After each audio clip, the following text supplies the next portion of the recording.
കൊല്ലം കഴിഞ്ഞ് തിരിച്ചു വരുമ്പോ ചേട്ടന്റെ മോനെടുത്തം പഠിക്കാനെന്നും പറഞ്ഞു പോയതാ. 2 കൊല്ലം കഴിഞ്ഞ് തിരിച്ചു വരുമ്പോ കൂടെ ഒരു മദാമ്മ, ഒപ്പം ഒരു കൊച്ചും. ആ പെണ്ണോ അവന്റെ 2 ഇരട്ടി. ദേ ഇത്രയേ ഉണ്ട്. അന്ന് തീർച്ചപ്പെടുത്തിയതാ ഞാൻ കുഞ്ഞോന്റെ കാര്യത്തിൽ ഇങ്ങനെ സംഭവിക്കരുതെന്ന്. ഇതിപ്പം ഭാഗ്യത്തിന് മനപ്പൊരുത്തം പോലെ ഒത്തുവന്നെന്നും വെച്ചോ. എല്ലാവർക്കും തൃപ്തിയായ നിലയ്ക്ക് നമുക്ക് തീയതി അങ്ങ് നിശ്ചയിക്കരുത്. അതിനി വേറൊരു ചടങ്ങ് വേണോ? വേണ്ട, പറഞ്ഞാ മതി. എപ്പോഴായാലും ഞങ്ങൾ റെഡി. 1 മാസത്തെ അവധിക്കാണ് ഞങ്ങൾ വന്നത്. ഏറിപ്പോയാൽ 1 or 2 ആഴ്ച കൂടെ നിൽക്കാം.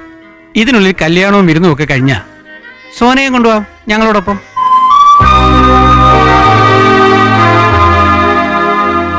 സോനയ്ക്ക് പാസ്പോർട്ടൊക്കെ ഉണ്ടല്ലോ അല്ലേ? വിസയുടെ കാര്യത്തിൽ വലിയ പ്രയാസം വരില്ല. പ്രകാശിന് ഗ്രീൻ കാർഡുള്ള സ്ഥിതിക്ക് കല്യാണം കഴിഞ്ഞ് 4-5 ദിവസത്തിനകം ശരിയാക്കാവുന്നേ ഉള്ളൂ. അല്ല, പെട്ടെന്ന് ഇവിടെ കൊണ്ടുപോകാന്ന് പറഞ്ഞ ഞാനും പറഞ്ഞതാ അത്. കുഞ്ഞോ വേണമെങ്കിൽ പൊക്കോട്ടെ, മോൾ എന്റെ കൂടെ കുറച്ചു നാള് പുളിങ്കുന്നിലൊക്കെ നിന്ന്. അത് പറഞ്ഞിട്ട് അപ്പനും മോനും ആ വഴിക്ക് എടുക്കണ്ടേ? അതിപ്പോ അമ്മച്ചിയുടെ സമ്മതം നോക്കിയാൽ ശരിയാവില്ല. എന്റെ തിരക്കും ബിസിനസ്സും ഒക്കെ ഞാൻ പറഞ്ഞതാണല്ലോ. പ്രകാശും കൂടി അങ്ങോട്ട് വന്നാലേ ശരിയാവൂ. പുതുമോടിയാവുമ്പോ പെണ്ണിനെ ഒറ്റയ്ക്കാക്കിയിട്ട് പോകാൻ ഇവനും കാണും പ്രയാസം. ഇപ്പോഴത്തെ പിള്ളേരല്ലേ. അതുകൊണ്ട് മിസ്റ്റർ ജോബും നിങ്ങളെല്ലാവരും ഒരു ഫേവർ ചെയ്ത ഒക്കെ ഇത്ര പെട്ടെന്ന് അല്ലേടാ? നീ എന്താ ആലോചിക്കുന്നത്? ഞാൻ പോവൂലടാ നിന്നെ വിട്ട്, ഇവിടെ ഒക്കെ വിട്ട്, പപ്പയും മമ്മിയും സണ്ണിച്ചാനിയും ബേബാൻഡിയും ഒക്കെ വിട്ട്. ഞാൻ എന്താ അത് ഓർക്കാഞ്ഞത്? എല്ലാം എല്ലാ കാലത്തും ഒരേമാതിരി ആവില്ലല്ലോ. പോകേണ്ട സമയമാകുമ്പോൾ പോകണം, പിരിയേണ്ട സമയമാകുമ്പോൾ പിരിയണം. നീ എന്താ ഇങ്ങനെയൊക്കെ സംസാരിക്കുന്നത്? സത്യമല്ലേ ഞാൻ പറഞ്ഞത്? കല്യാണം കഴിഞ്ഞാൽ പിന്നെ എന്തായാലും ഇവിടെ നിൽക്കാൻ പറ്റില്ലല്ലോ. പോണം, എവിടേക്കായാലും പോണം, എത്ര ദൂരത്തേക്കായാലും പോണം. പിന്നെ നിനക്ക് നിൻ്റേതായ ലോകം, നിൻ്റേത് മാത്രമേ 100 കൂട്ടം കാര്യങ്ങൾ. അതിനിടയ്ക്ക് വല്ലപ്പോഴും ഒരു കത്ത്, അല്ലെങ്കിൽ ഫോൺ കോൾ, ഒരു ബർത്ത്ഡേ ഗിഫ്റ്റ്, ഒരു ന്യൂ ഇയർ കാർഡ്. പിന്നെ ചിലപ്പോൾ തിരക്കിനിടയിൽ അത് മറക്കും. എല്ലാ ഫ്രണ്ട്ഷിപ്പും ഒടുവിൽ അവിടെ ചെന്നാണ് എത്തുക. അത് നിന്റെ കുറ്റമല്ല, ആരുടെയും കുറ്റമല്ല. Truth, the real truth. ഇല്ല, എനിക്കത് ഓർക്കാനേ പറ്റുന്നില്ല.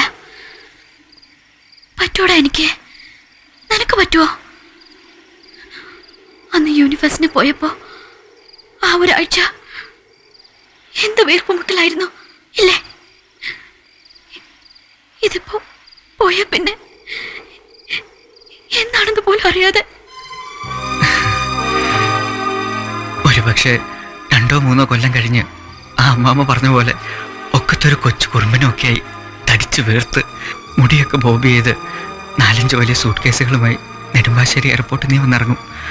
അപ്പോൾ സമയമുണ്ടെങ്കിൽ റിസീവ് ചെയ്യാൻ ഞാൻ വരും. നിനക്ക് തമാശ.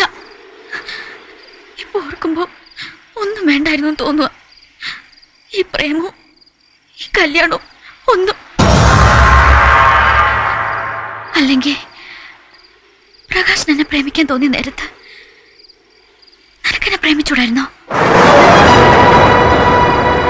എന്നിട്ട് നിനക്കെന്നെ കല്യാണം കഴിച്ചൂടായിരുന്നോ?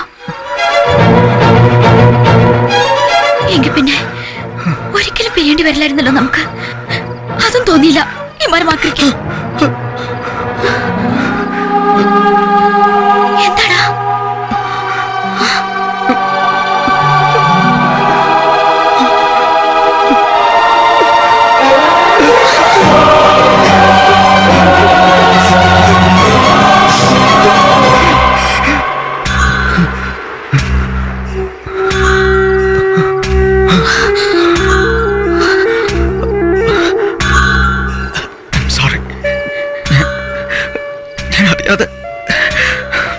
സോറി.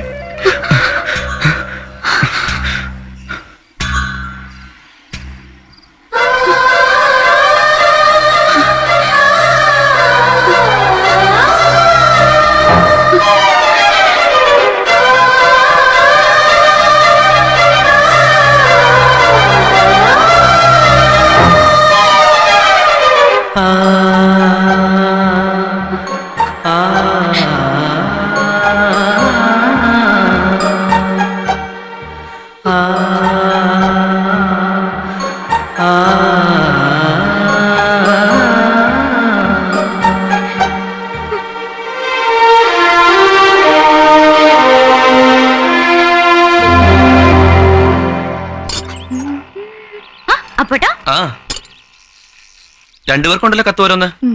കൊടുത്തേക്കാം മൂപ്പർക്ക്. ആ വർഷയുടെ കത്താ രണ്ടുപേർക്കുണ്ട്. ഡൽഹിന്നാവും. നിനക്ക് പിന്നെ പ്രേമലേഖനാണെന്ന് വിചാരിക്കാം. എനിക്കെന്തോന്ന് അവൾ എഴുതാൻ? No exchange. എന്റെ കത്ത് നീ വായിക്കുന്നു, നിന്റെ കത്ത് ഞാനും.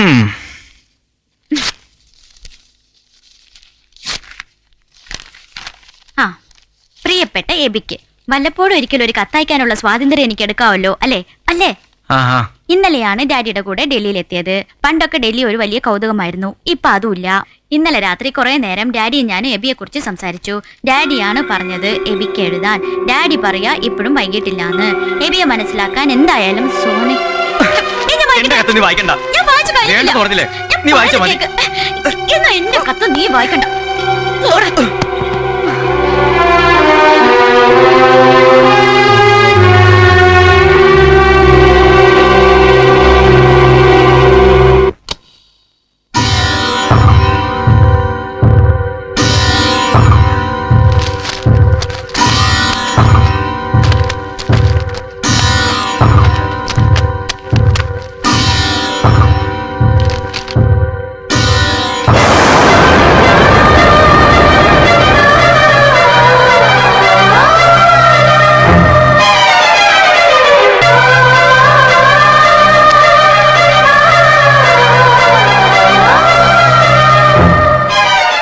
രാത്രി കുറെ നേരം ഡാഡിയും ഞാനും എബിയെ കുറിച്ച് സംസാരിച്ചു. ഡാഡിയാ പറഞ്ഞത് എബിക്ക് എഴുതാൻ. ഡാഡി പറയാ ഇപ്പോഴും വൈകിട്ടില്ലെന്ന്. എബിയെ മനസ്സിലാക്കാൻ എന്തായാലും സോനയ്ക്ക് കഴിയാതെ വരില്ലെന്ന്. ഒരുപക്ഷെ എബിയുടെ മനസ്സിലുള്ളതുപോലെ സോനയുടെ മനസ്സിലും അതേ തോന്നലുണ്ടായിക്കൂടുന്നില്ലല്ലോ. പ്രേമമെന്ന് പറയുന്നത് അങ്ങനെയാണ് ബി. ഇത്ര അടുത്ത കൂട്ടുകാരിയായിട്ടും എബിയുടെ മനസ്സെന്തെന്നറിയാൻ സോനയ്ക്ക് കഴിഞ്ഞു. അതുപോലെ എബിക്കും കഴിയില്ല. അതുകൊണ്ട് ഒന്നുകൂടെ ഒന്ന് ആലോചിക്കേ. എല്ലാം തുറന്നു പറയും സോനയോട്.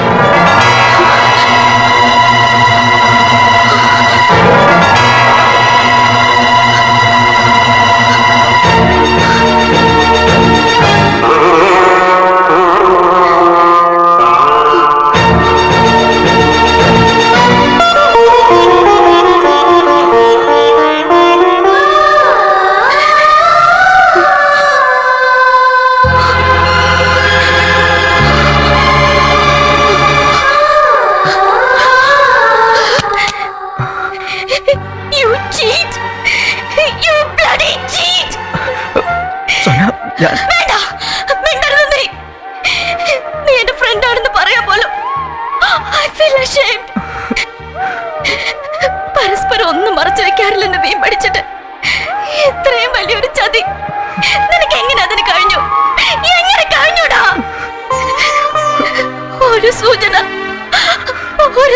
എപ്പോഴെങ്കിലും തന്നിരുന്നെങ്കിൽ ഞാനിങ്ങനെ വിട്ടുവേഷം കേട്ടുമായിരുന്നു.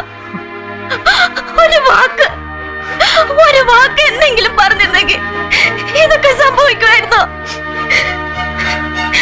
പ്രകാശിനോട് എന്താ മറുപടി പറയണ്ടെന്ന് 1000 വട്ടം ചോദിച്ചില്ല ഞാൻ. അപ്പൊ പറഞ്ഞൂടായിരുന്നോ നിനക്ക്? പക്ഷേ ഡാഡിയെ കാണാൻ പോകാഞ്ഞതിന് അന്ന് എന്ത് മാത്രം ഞാൻ നിന്നെ ശകാരിച്ചു. അപ്പോഴെങ്കിലും പറഞ്ഞൂടായിരുന്നോ നിനക്ക്? എല്ലാം ഉള്ളിലൊതുക്കി വെച്ച് നടന്നില്ലേ നീ? ആർക്ക് വേണ്ടി? എന്തിനു വേണ്ടി? നിന്നെക്കാളും വലുതാണോ എനിക്ക് പ്രകാശിന്റെ സ്നേഹം? നിന്നെ സങ്കടപ്പെടുത്തിട്ട് എനിക്ക് ഒന്നും വേണ്ട. ആരും എന്നെ സ്നേഹിക്കണ്ട. ആരും എന്നെ വിവാഹം കഴിക്കണ്ട.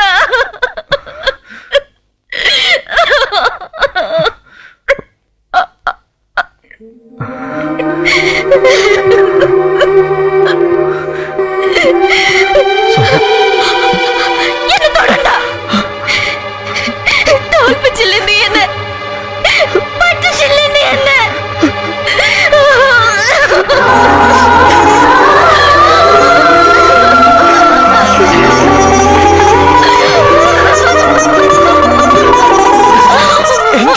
എന്താ നിനക്ക്? എനിക്കറിയില്ല. എനിക്കൊന്നും അറിയില്ല. പറ, ഞാനിനി എന്താ ചെയ്യേണ്ടത്? പറയടാ, പറഞ്ഞു താടാ. എന്താ ചെയ്യേണ്ടത് ഞാനിനി?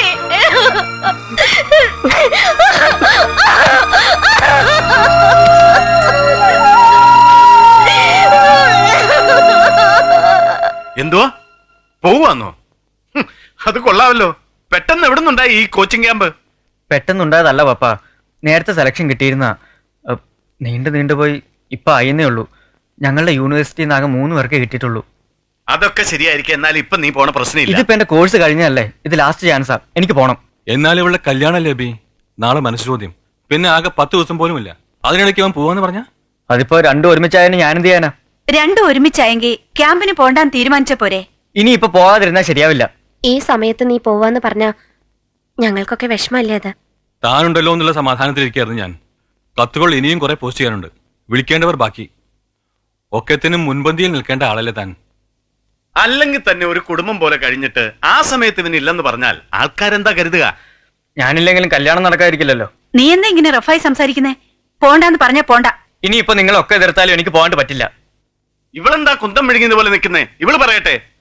കുഞ്ഞുനാൾ മുതൽ എല്ലാ കാര്യത്തിനും ഒപ്പം ഉണ്ടായിട്ട് ഇവളുടെ ലൈഫിൽ ഏറ്റവും ഇമ്പോർട്ടന്റ് ആയിട്ട് ഒരു ഈവന്റ് വന്നപ്പം ഇവൻ വേണോ വേണ്ടയോന്ന് ഇവള് തന്നെ പറയട്ടെ. പോയിക്കോട്ടെ സണിച്ചായ,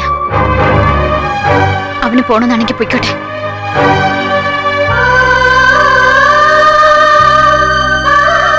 ഇതിപ്പോ പണ്ടാരാണ്ട് പറഞ്ഞ പോലെ ആയല്ലോ. ഇവക്കും ഇത് എന്ത് പറ്റി?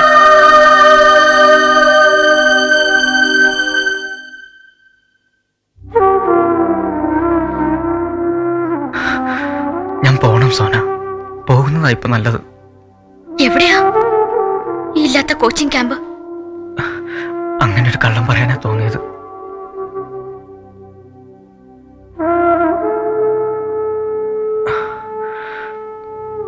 നിന്റെ കല്യാണം കഴിഞ്ഞു നീ പോകുന്നവരെ ഞാൻ അങ്ങോട്ടെങ്കിലും മാറിയിരിക്കണം.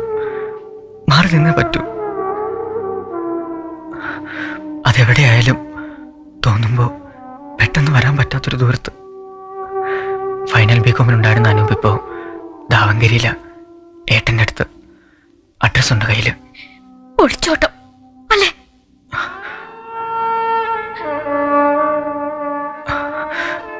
ഇനി ഞാനിവിടെ നിൽക്കുന്ന ഓരോ നിമിഷവും നിനക്ക് പഴയ സോനയും എനിക്ക് പഴയ എബി ആവാൻ കഴിയാതെ വന്നേക്കും. അത് വേണ്ട. കൂട്ടുകാരൊക്കെ തെറ്റിദ്ധരിച്ചപ്പോഴും ഒരു തമാശ കേൾക്കുന്ന പോലെ നമ്മൾ ചിരിച്ചു തള്ളിയില്ലേ? ഇനിയും നമുക്കതിന് കഴിയും. നിന്റെ പപ്പയും മമ്മിയും എൻ്റെ പപ്പയും മമ്മിയും നമ്മൾ വളർന്നിട്ടും നമുക്കെല്ലാ ഫ്രീഡവും തന്നത് മറ്റൊന്നും നമ്മുടെ മനസ്സിലില്ലെന്ന് അവർക്ക് നല്ലതുപോലെ അറിയാവുന്നതുകൊണ്ടല്ലേ? അതെന്നും അങ്ങനെ തന്നെ മതി. അല്ലെങ്കിൽ എല്ലാവരുടെയും മുമ്പില് നമ്മളല്ലാതെ മാറൂല്ലേ? അതിന് നീ പോണോ? നീ പോണോടാ? നിന്നെ ഞാൻ യാത്രയാക്കുന്നതിലും എനിക്കിഷ്ടം നീ എന്നെ യാത്രയാക്കുന്ന. അതിനെ നീ സമ്മതിക്കണം സോന. നാളെ പള്ളിയിലെ മനസ്സോദ്യം കഴിഞ്ഞാൽ പിന്നെ ഞാൻ പോകും. അന്ന് ഞാൻ നിന്നെ ബാംഗ്ലൂർക്ക് യാത്ര അയച്ച പോലെ നാളെ നീയും എന്നെ യാത്രയാക്കണം. വേണ്ട, ഒന്നും പറയരുത്. കുട്ടിക്കാലം മുതൽ പറഞ്ഞു കൂട്ടിയതും ചെയ്തു കൂട്ടിയതുമായ ഒരുപാട് കാര്യങ്ങളില്ലേ നമുക്ക് ഈ ജന്മം മുഴുവൻ ഓർക്കാൻ. ഇനി നമുക്ക് അത് മതിയടാ.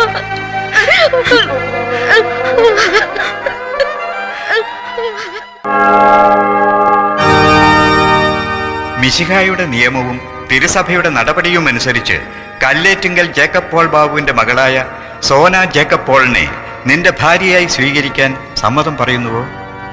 സമ്മതമാണ്.